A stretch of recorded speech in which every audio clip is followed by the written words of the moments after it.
Welcome to Manage to Engage, the podcast from clearandopen.com. Dedicated to the evolution of you, because businesses grow when people do. Serving leaders, managers, and people who will be, helping you reach excellence in your work and achieve your personal goals at the same time. Sign up for the free course at clearandopen.com. I acknowledge you for being kind and selfless. Thank you very much. Here, let me pin this on your chest. If it's not vulnerable, it doesn't really work. And vulnerability takes a kind of effort. It's an effort to have an open heart or a presence, or it's not always easy, especially in the world that we live in. Hi, it's Joseph, and thanks for tuning in to Manage to Engage, the podcast from clearandopen.com. Great leaders help the people they manage embrace rigorous accountability. But to do that, the people they manage have to feel seen and they have to feel safe. But most of us don't choose to be leaders, and we certainly weren't taught how to be leaders in school. So we reluctantly end up learning on the job. We're thrust into a position where we have to learn how to be vulnerable with ourselves and put others in a situation where they feel safe and vulnerable. Or we can fail. I offer weekly member webcasts, online courses, and mentorship at clearandopen.com because it's my truth that with the right tools, anyone can eliminate the people, money, and time problems holding them back in business. And I share parts of these webcasts and courses on this show because I want to help you too. If you're enjoying the show and learning from it, I'd really love your feedback. If you're listening to the show on an Apple device, all you have to do is open the podcast app, view the full description of the episode, and click the link to leave a rating and review for the show. Thanks so much for listening. Let's start the show.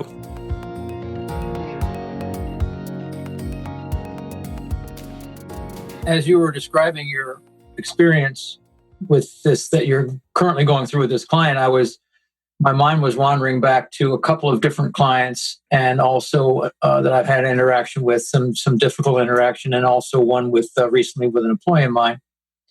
But I think the one that maybe relates somewhat is, it's going back about 3 or 4 months now. We had a client that we were doing some work in their basement. Things seemed to be going along pretty well, but at some point, the communication seemed to break down, and all of a sudden, we started to get, I started to hear these complaints, and it degenerated pretty quickly.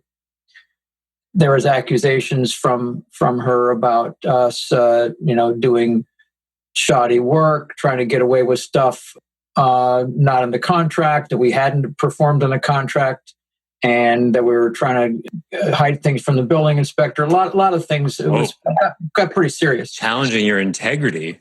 Yeah.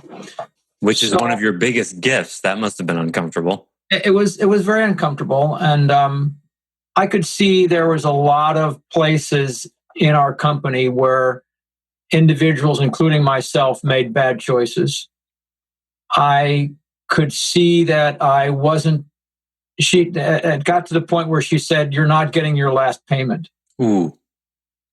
There was still a little bit of work had to be done, and I decided to go myself and take care of that work. And I prepared myself how it was going to go. Mm-hmm.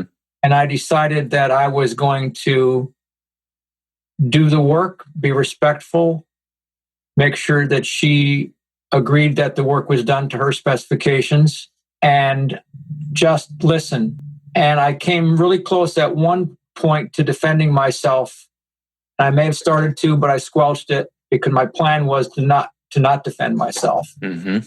And I must have listened to her for 15 or 20 minutes vent on how upset she was and all the things that she thought we did wrong and how she had been treated without respect.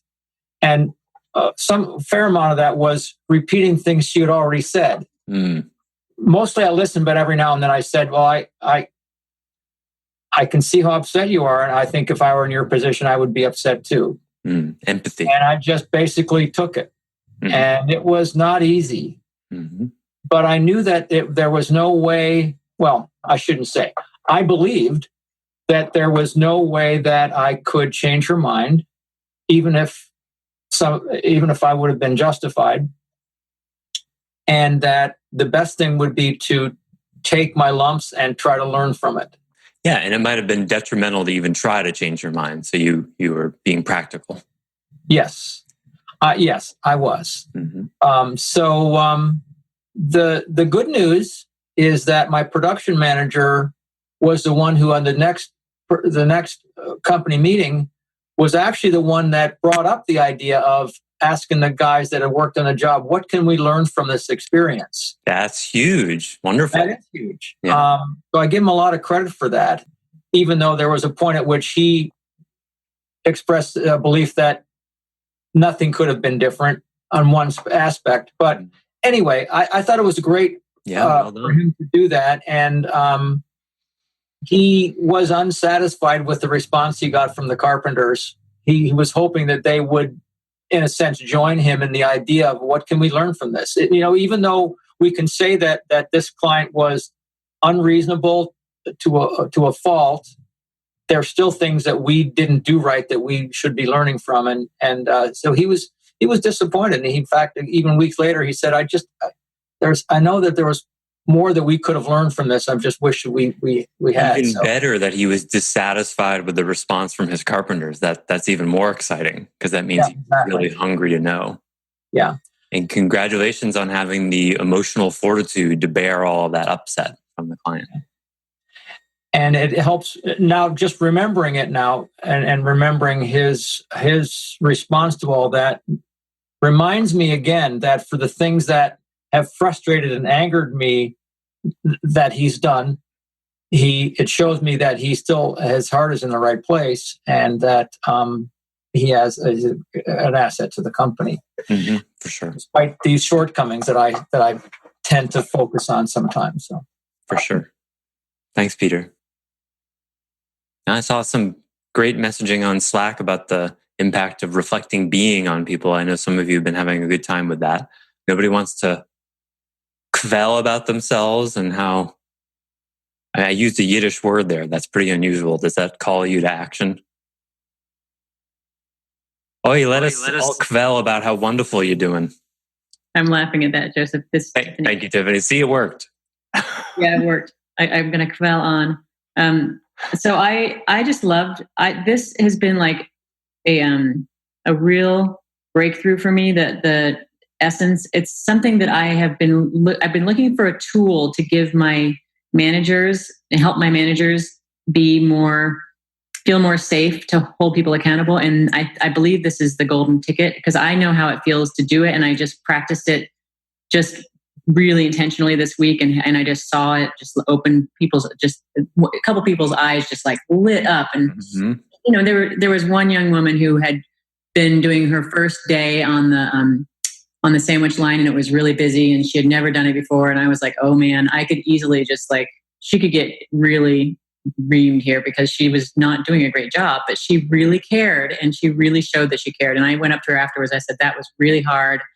And you, throughout all of it, you still just kept your center, which is that you care, and I see it in everything you do. And she, I'm sure it was a product of having gone through the weeds on a really busy lunch for us, but she was really, really touched, and I could see that she was seen, and it felt good. Like I can't remember who said on the channel that it feels like, maybe it was you, Deborah. Just it's as good for me as it is for them in sharing this.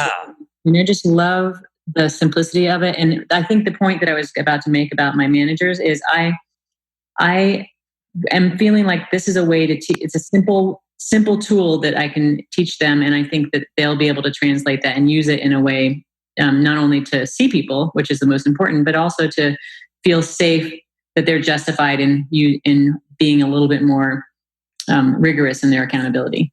Yes, and that's what we're going to talk about today. Thank you for the segue, Tiffany, and thank you for, as always, taking the principles and practices to heart and assiduously using them and joyfully in your life. I appreciate that about you. Thank you. And keep this practice close, you guys. It's super easy to do, and I can tell you from my own experience, it's super easy to forget. So this is the kind of thing that it's a good idea to quantify. Just keep a posted somewhere, or I use an iPhone app called Strides to track things like this, where you can just very quickly hash mark, okay, did it 3 times a day, did it 1 time a day, whatever it was. So there's some system that reminds you. We're going to talk more about that when we get into metrics systems for doing that. But yeah, keep it on your heart. It's not something you want to stop doing. And the more you do it, the more fun and easy it gets. But it never stops being vulnerable. If it stops being vulnerable, then you're not really doing it. Because of course, there's non-vulnerable ways of doing this. I acknowledge you for being kind and selfless. Thank you very much. Here, let me pin this on your chest. If it's not vulnerable, it doesn't really work. And vulnerability takes a kind of effort. It's an effort to have an open heart and or a presence. Or it's not always easy, especially in the world that we live in. Okay, any last anything before we dive in today? Just I'll mention my own experience this week. I've been a little down on myself that I didn't really enter into this wholeheartedly. But I will say that on 2 occasions this week, I did talk to 2 of my employees, one just a half an hour ago and one 2 days ago, and just mentioned that I appreciated the effort and the care that they put into what they were doing. I know I'm avoiding it. And so I'm thinking, okay, well, this is the cue to be curious, isn't it? And so that is an inquiry that I'm working on next. Cool. What is it that why am I avoiding this? What's going on? Is it a shame thing? Who knows what it is? But I know that I believe in it. I mean, your presentation last week was very convincing and inspiring. And so there's got to be a reason why I'm not jumping in wholeheartedly. So, because I can see, just like what Tiffany said, and I think what both Deborah and Kurt said on Slack, their experiences were so positive that I want that too. Cool. I love that you want that. And sometimes the best way to find out and express the curiosity of what's in my way is just to do it. And do it, and with the intention of discovering what the resistance is. It's a vulnerability thing for me, Peter. For me too. That's why the reason I think Brené Brown, one of the reasons why Brené Brown is so popular and wonderful, is that she teaches about the power of vulnerability while talking about how much she hates it. She's got this wonderful story about the reluctant social scientist who was trying to discover, I forget what exactly, and then sort of accidentally stumbled across vulnerability as being, this important quality that connects to these other indicators. And so she's, I think reluctant heroes are some of the coolest archetypes in our world. That's why I've always loved Spider-Man since I was a kid, because he's a reluctant hero who feels like he has to, even though he's playing victim to his uncle's death. Other story. Psychodynamics of superheroes, don't get me started.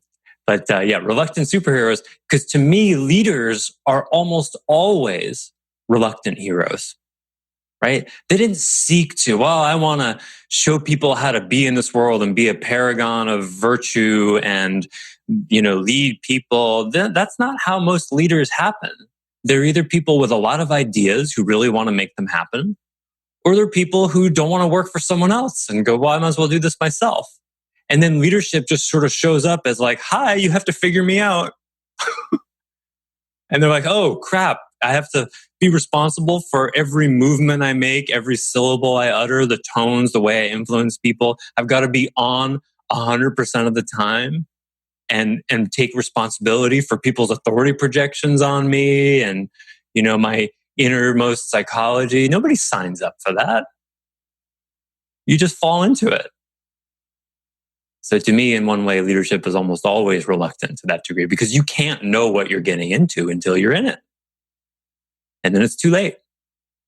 Well, you can always choose out, but usually you want to keep going. But many people quit.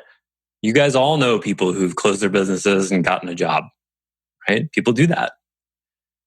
Or, an auto mechanic who, grows the business, has a bunch of employees, realizes they hates managing people and goes back to just being a solo practitioner, right? That's everywhere.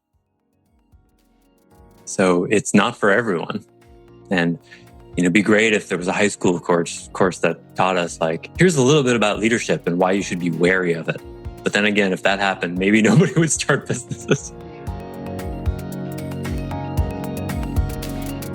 Thanks for listening to Manage to Engage, the Clear and Open podcast. Join us next week when you'll be a little bit closer to who you're destined to be.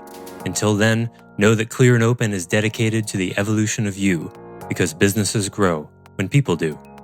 If you want to help the show grow, I'd appreciate you leaving a rating and review on iTunes.